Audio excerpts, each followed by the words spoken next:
দেশের বালাইনাশক খাতকে নিরাপদ, টেকসই ও রপ্তানিমুখী করতে ৩টি দাবির বাস্তবায়ন চায় Bangladesh agro chemical manufacturers association.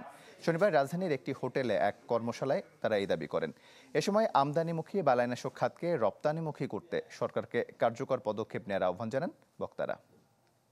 এটাও ট্রেডার হয় 39%। অনুষ্ঠানের শুরুতে কৃষকদের উৎপাদন খরচ কমাতে আমদানি বিকল্প দেশীয় বালাইনাশক উৎপাদনে বাধা ও চ্যালেঞ্জ শীর্ষক একটি গবেষণা প্রবন্ধ উপস্থাপন করা হয়। এবং এরা কিন্তু ট্রেডার, আমরা দেখেছি যেখানে উঠে আসে কাঁচামালের সিঙ্গেল সোর্স জটিলতা ও শুল্ক আরোপ, বেআইনি পেটেন্ট পণ্যে মনোপলি, বন্দর থেকে কাঁচামাল খালাসে এনওসি কিভাবে দেশীয় বালাইনাশক উৎপাদনে অন্তরায় হয়ে দাঁড়িয়েছে। 40% হাইয়েস্ট দেন ইউএসএ। এটিকে সুযোগ হিসেবে নিয়েছে বহুজাতিক 7টি কোম্পানি, দখলে রেখেছে বালাইনাশক বাজারের 55%। তাই সিঙ্গেল সোর্স প্রথা বাতিল, পেটেন্ট আইন, ফোর্স লাইসেন্সিং কার্যকরী সহ কাঁচামালের শুল্ক প্রত্যাহার চায় বাংলাদেশ অ্যাগ্রোকেমিক্যাল ম্যানুফ্যাকচারার্স অ্যাসোসিয়েশন।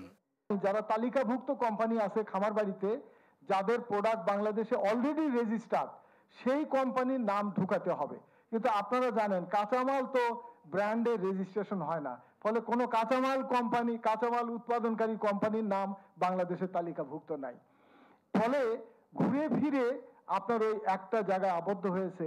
একজন কৃষি বিজ্ঞানী হিসেবে আমরা যারা দেশের কত সফলতা আসছে কৃষি ক্ষেত্রে, আমাদের 40,000 কৃষি গ্রাজুয়েট, এটা আমাদের জন্য একটা লজ্জার যে এরকম একটা সাধারণ প্রযুক্তির জিনিস আমাদেরকে আমদানি করে আনতে হয়। সংগঠনটির দাবির সাথে একমত পোষণ করেন অনুষ্ঠানে উপস্থিত থাকা বাংলাদেশ ওষুধ শিল্প সমিতির বর্তমান মহাসচিব। বলেন, স্বাধীনতার 54 বছরের মাথায় এসে বালাইনাশক খাত আমদানিমুখী হওয়াটা দুঃখজনক। তাই খাতটিকে রপ্তানিমুখী করতে সরকারকে আহ্বান জানান তিনি। 54 বছর পরে এসে 18 কোটি মানুষের খাবারের ব্যবস্থা করার পিছনে সবচেয়ে বড় শক্তি হচ্ছে আমাদের এগ্রিকালচারিস্ট যারা, সায়েন্টিস্ট যারা, এবং তাদের রিসার্চের যে রেজাল্ট। আমার কাছে মনে হয়েছে ঔষধ শিল্প সমিতি এবং বামা, এই দুইটার ভিতরে একটি রিলেশন বোধহয় আমরা তৈরি করতে পারি।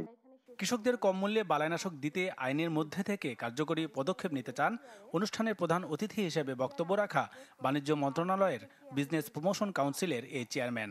যেই জিনিসগুলো উঠে এসেছে, আমি কোয়াইট হ্যাপি যে বিপিসির ম্যান্ডেটের সাথে এটা পুরোপুরি যায়। চ্যালেঞ্জগুলো যেটা দেখলাম, এটা মোস্টলি আমি যদি পলিসি লেভেলে এটাকে নিয়ে যেতে না পারি, তাহলে আমি এটাতে আসলে সাকসেসফুল হতে পারবো না। দেশে এখন বালাইনাশক বাণিজ্য 7,500 কোটি টাকার, যার মাত্র 450 কোটির বাণিজ্য করে দেশীয় উৎপাদকরা। রিজভী হাবিব, চ্যানেল 24, ঢাকা।